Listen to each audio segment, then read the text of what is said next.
Signal is a podcast by the Bucks County Beacon. I'm your host and the Beacon's editor-in-chief, Cyril McGlego. Twice a month, we'll use this space to shine a light on the right-wing extremist currents streaming through Bucks County and beyond. We'll talk to guests who will help listeners navigate these perilous political waters by providing insight, analysis, and organizing solutions so that we can steer the community toward calmer, saner, progressive routes. Witold Walczak is legal director of the ACLU of Pennsylvania. Today we speak to him about the ACLU's ongoing legal battles with Central Bucks School District, its latest complaint filed in court which charges the Republican-run district with illegally retaliating against a teacher for supporting a trans student, and Central Bucks' $1 million disinformation campaign to avoid responsibility for creating a toxic, discriminatory environment for LGBTQ+ students, a charge currently being investigated by the Department of Education's Office for Civil Rights. Hi, Witold. Welcome to The Signal. Thanks for having me. On August 14th, the ACLU of PA filed an amended complaint in federal court alleging that Central Bucks School District administration, along with legal counsel from the law firm Duane Morris, deceived the public and provided false information in a report that was issued and publicly presented in April, and that this grand deception was carried out in part to retaliate against a beloved district teacher, Andrew Burgess. In a statement to the press, you noted, "Time and time again, the district's attorneys and administrators went out of their way to sully the reputation of an upstanding, wonderful teacher. They even went so far as to put on a show trial for the community in April, further damaging Andrew's professional credibility. What they've done here is illegal retaliation. Can you explain to listeners why and how the Central Bucks School District and its lawyers, time and again, vindictively and dishonestly attacked Mr. Burgess, and why this retaliation masquerading as employee discipline is in fact illegal?" Great. So we have 5 hours to talk here today. I'm teasing, but only a little bit. So, the why I can't answer. Why is the school district going after Andrew Burgess? Is in some ways a mystery. What we can say is that very serious allegations have been raised against the district in terms of how it treats its LGBTQ plus students and even staff. The ACLU filed a complaint in October with the U.S. Department of Education on behalf of 7 students and their families, alleging a widespread hostile educational environment. And Andrew Burgess was part of that complaint in terms of being helpful to a trans student.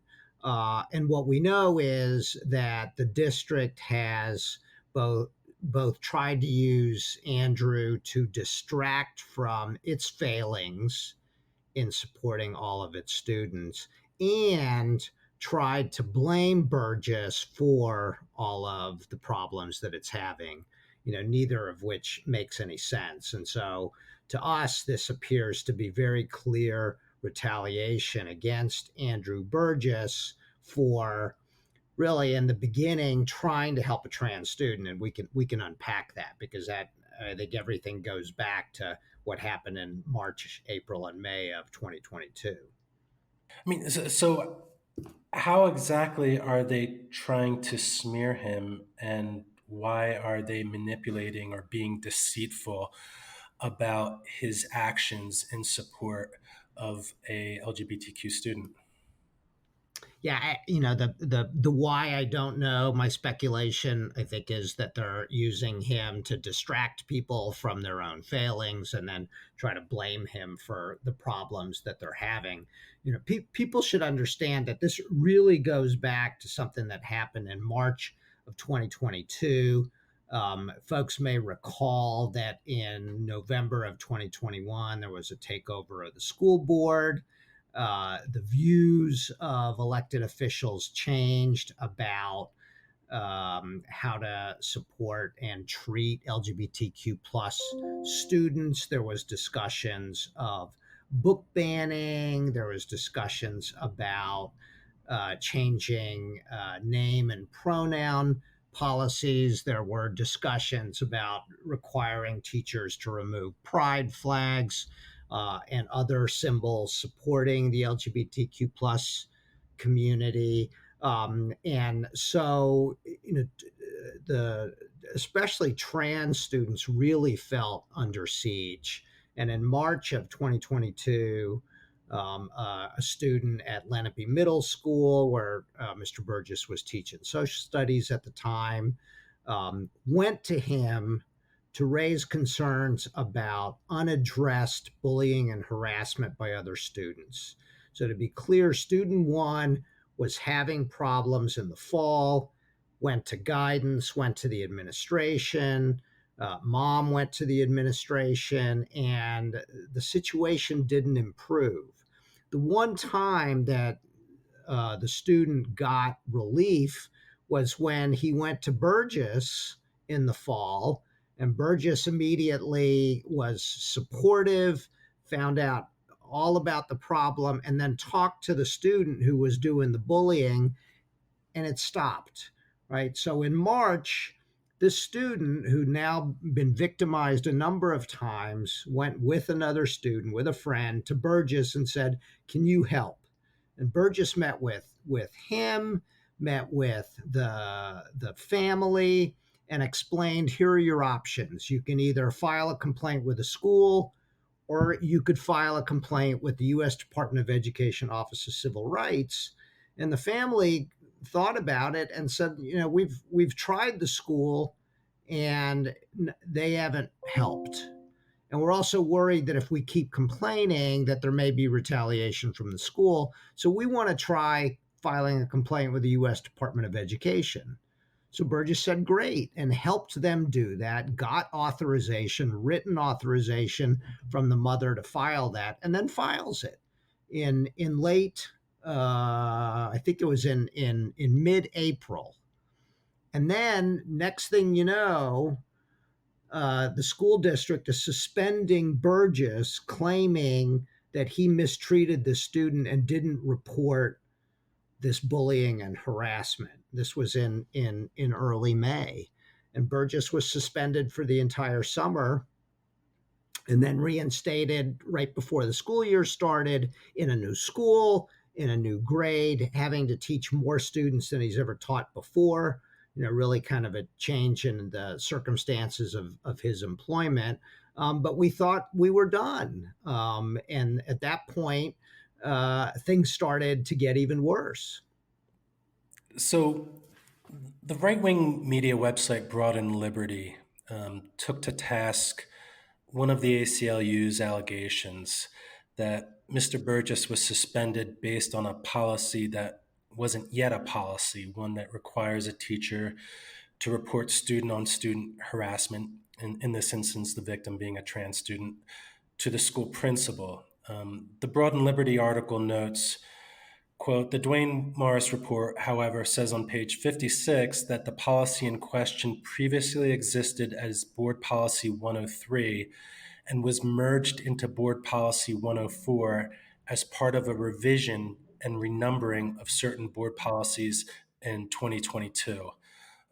What's your response to this attack? Yeah, I mean it's wrong. is the bottom line. But let's back up and let me sort of continue the story and how we got to this report. So in October of 2022, the ACLU filed a complaint with the Department of Education on behalf of these 7 students and their families, alleging a toxic/hostile educational environment. Burgess's story and what they had done to him for helping this trans student was one of the key sort of narratives within that 70-page complaint. And the school board then hires this law firm to investigate the ACLU's allegations. Okay, so now the ACLU's allegations are that the district is in broad fashion discriminating based on gender against LGBTQ plus students. The lawyers that they hired had no background in civil rights, in discrimination, in education law. What they had was one of the attorneys, Bill McSwain, was just recently a failed Republican gubernatorial candidate who had made homophobic comments just months earlier on the campaign trail about during his administration, the gay students wouldn't be allowed to have a club. And he had also represented the Boy Scouts years earlier in defending their ability to discriminate against gay students. So, from the get go, hiring these individuals to do an investigation of a complaint about discrimination based on gender or gender identity and gender orientation, made little sense, right? Fast forward, they do this investigation a week after we file our lawsuit in April on behalf of Andrew Burgess. They issue this 151-page report, essentially holding Burgess responsible for all of the bad press that they've been getting, right? And in the course of this investigation, they did not interview a single student inside the district. They did not interview a single LGBTQ student. They did not go to any of the gay student clubs where they could have spoken to students.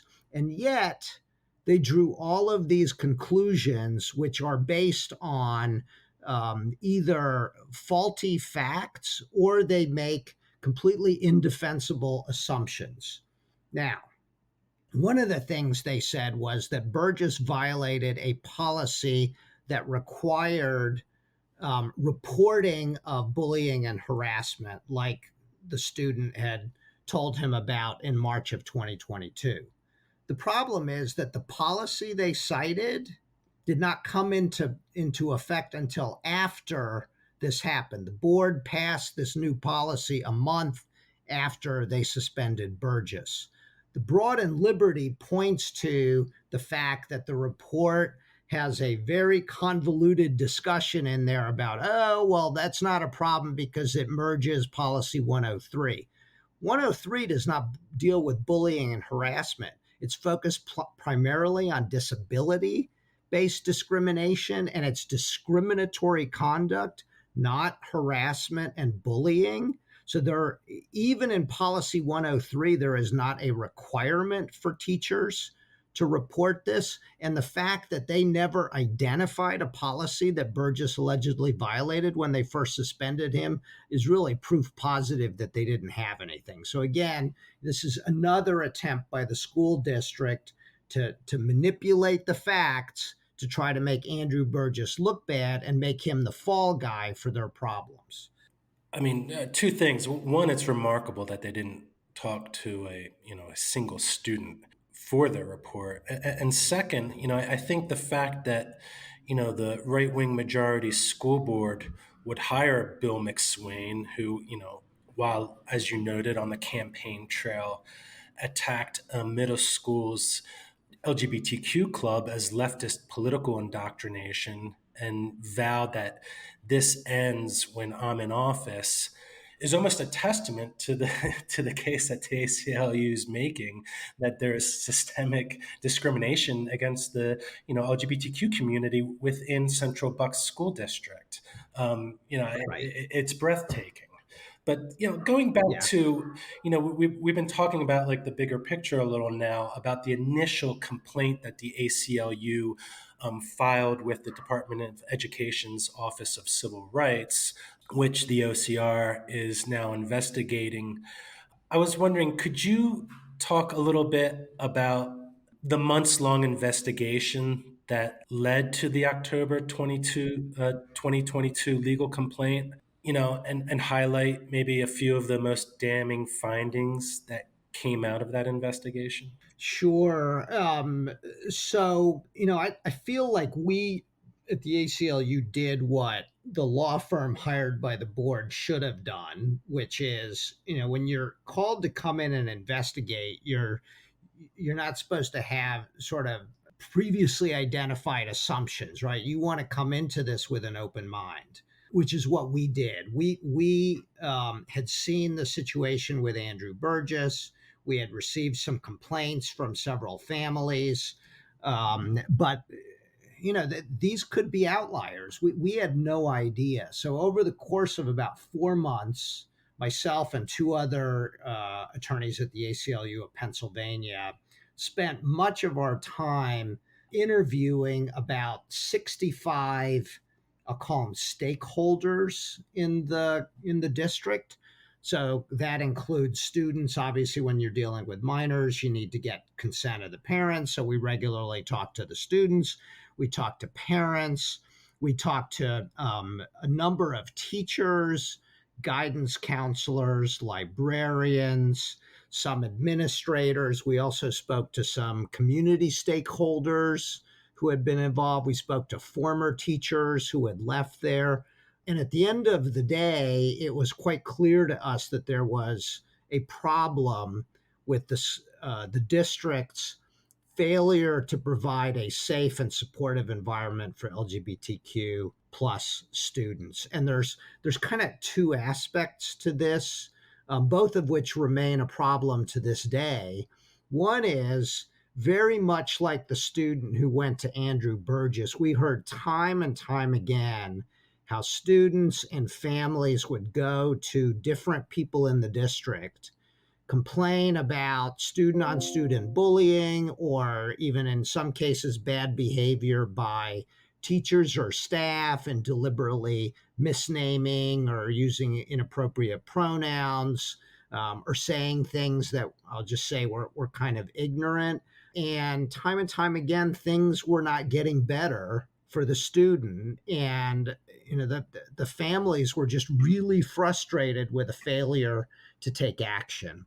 The second thing we identified, which very much relates to the first one, is that if you go on the websites of the U.S. Department of Education or the Pennsylvania Department of Education, they have suggested best practices and policies on a whole host of issues, right? One of which is, how do you support LGBTQ plus students, right? Everybody knows these are students who are often discriminated against, who are often bullied and harassed. And there are things you can do to make these students feel more comfortable and provide an environment where they are able to learn and be their full selves. So these are things like fully investigating and taking action on complaints. It's on using the preferred names and pronouns, providing student clubs to support these students. And the Central Bucks School District had been asked by staff and parents over the course of many years. I mean, we were able to document this. Over the course of many years, teachers, counselors, parents had been asking the district to implement some of these best practices, to work with Children's Hospital in Philadelphia, which has a nationally renowned program. And time again, the district refused. Now, I want to be clear that there are many very good, compassionate, and supportive professionals in the Central Bucks School District. I mean, it's a huge district. It's the third or fourth largest in Pennsylvania. You've got thousands of students, thousands of staff. And, for every story we heard about, a failure to take action or support a student, we would hear two stories about other wonderful staff who would go out of their way to help the students. But even if it's only a small number, right, it's still a problem and it needs to be addressed. And what we found is that the school district, over the course of years, and especially after the election in 2021, had not only refused to take action, but had really shown hostility towards this particularly vulnerable group of students and was making things worse for them. Can you provide listeners with any updates about the status of the Department of Education's Office for Civil Rights' investigation into your complaint? I can provide a little, and this is not my first rodeo in working with civil rights investigations by the federal government. I had not worked with Department of Education before, but have done many cases with the Department of Justice. I feel like I have a pretty good sense of how they operate. And the one thing I can tell you is that I absolutely don't know when they will conclude their investigation. What I can tell you based on our observations and what we are hearing and seeing is that the Office of Civil Rights investigation is in full swing. They have requested and obtained, I think, over 100,000 pages in documents. They are talking to witnesses, potential victims, people in the district on a daily basis. So we know the investigation is in full swing. When it's going to conclude, we don't know. And we also don't know, I mean, what they're trying to figure out with all of this investigating is whether they believe that the district is violating the law, right? Is this sort of what we've claimed as a toxic environment for LGBTQ plus students in the district? Is that illegal? If they conclude it is, then they will take steps to try to convince the district to take actions to remedy that problem. If the district refuses, then OCR will have a choice of doing nothing and letting them get away with it, pulling their federal funding, which is a pretty draconian step, or actually filing a lawsuit in federal court. So, Vitold, what's at stake here, big picture and beyond this Bucks County district? If Central Bucks is not held accountable for its actions or lack of actions regarding its failure to protect its students and honor its teachers' rights. Yeah, I think our concern first and foremost is about the students and families who are impacted by this. We have witnessed just a lot of pain and anguish. We know there are LGBTQ plus students who have left the district, who have been, have told us have been forced out of the district by the ongoing bad behavior. And so, in my mind, the first casualty of a failure by the U.S. Department of Education to act is going to be the future of these students, right? And we're not talking just about having an environment in which they can learn. We're talking about an environment in which they are safe, physically safe, emotionally safe, and there need to be changes at the Central Bucks School District. That I think that the bigger picture in my mind is that Central Bucks is in many ways the most visible district that has kind of engaged in what I'll call bad behavior against students that the majority may not like or support. But there are other districts in Pennsylvania. Certainly, we're seeing this across the country. Florida is, I think, a notable example on a statewide basis. But if the U.S. Department of Education is unable to hold Central Bucks accountable, I worry about that sort of sending a message not only to Central Bucks but other districts that it's open season on any vulnerable minority groups. And there's no reason to expect that they're going to stop with the LGBTQ plus community, right? And when you look at the library bans, it's not just about orientation and identity. It's also about race, right? This whole CRT thing is really just a way to to whitewash, maybe pun intended, the curriculum and the teaching, to marginalize, minimize, and even eliminate Black and Brown students inside these districts. And so, in some ways, I don't want to be overly dramatic, and I'm not going to say that Central Bucks is the be all end all, but I mean, public education in this country is at a critical juncture. And public education has to be for all students, right? I mean, all abilities, all races, all religions. I mean, that is the beauty of public education, and hopefully, by students learning to coexist with other children who are different than they are, right, will make for a better, more peaceful, more civilized society going forward. But boy, you look at politics today, and that, it seems a little daunting. But I do think the fight over public education is very visible in what's going on in Central Bucks right now.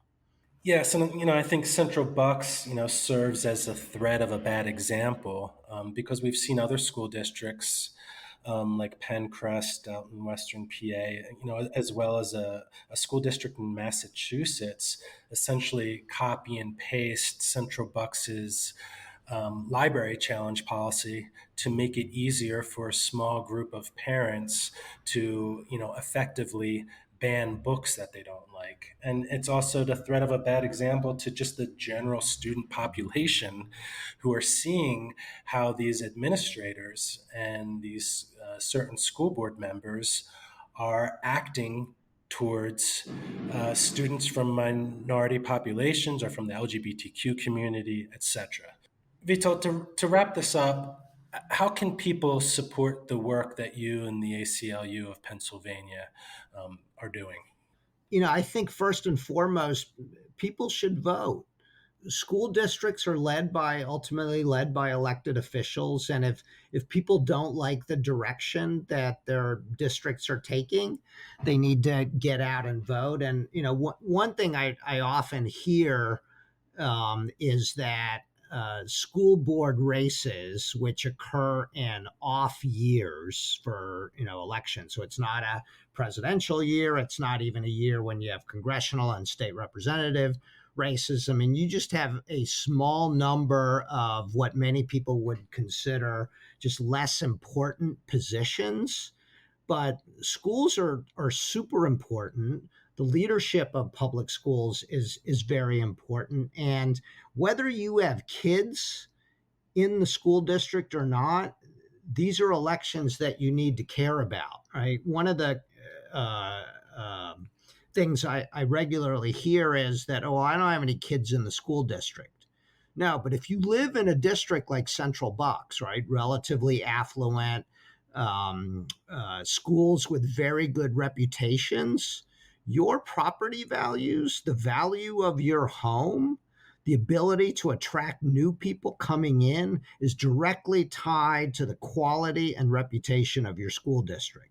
And if your school district has a reputation of not being supportive of all students, maybe its reputation is going down because of actions that are going on, that's going to impact your property value. So, I think the most important thing people should realize is that if they're not happy with the direction of their school district, they have the power, direct power, to make a difference by voting this November. Well, Vito, thanks again for coming on the show, and thanks for all the work that you and the ACLU are doing. The Bucks County Beacon will be sure to continue to report, on your invaluable work and advocacy on behalf of civil rights. Thank you. Absolutely. Thanks for having me. This has been The Signal, a podcast by the Bucks County Beacon. I'm Cyril Michalego, editor-in-chief and host. For more progressive news, analysis, and opinion from Bucks County and beyond, go to www.buckscountybeacon.com. The Signal is produced by Kevin Mahoney of Raging Chicken Media. Intro-outro music by Moth et Tula, featuring Cartas a Felice, used with permission.